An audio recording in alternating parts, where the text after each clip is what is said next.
Hello, my name is Veeti. And I'm Saimi. And we are from the Samke Upper Secondary School, Tampere, Finland.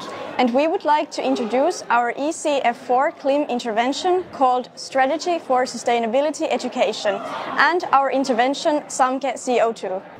In Samke CO2 we highlight the following sustainability competences. We have environmental performance, collective competences and individual competences. And we want to engage and motivate all the students here in Samke. In the following video, you'll see how Samke CO2 works in practice. Tuntuuko sustakin siltä, että täällä Samkessa ei tehdä mitään ilmaston vuoksi?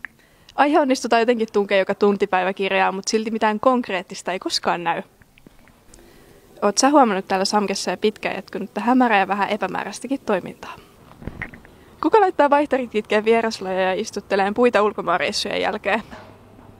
Kuka poisti kertakäyttöiset kahvimukit linjastosta? Mistä lähtien kasvisruokaa oli saatavilla jokaiselle tässä linjastossa ja vielä ekana? Kenen idea on järjestää ei ruokahävikkiä päivä? Kuka keitti Samken pullonpalautusjärjestelmän, jolla kerätään 2000 tölkkiä tai pulloa vuodessa? No, mä en kyllä tiedä kertooko se enemmän tästä Samken kofeiiniaddiktiosta vai mistä, mutta tämä ja moni muukin juttu on Samke CO2 aikaansaannosta. Välillä tuntuu oikeasti aika paljonkin siltä, että jengi täällä Samkessa ei kiinnosta ilmastonmuutos.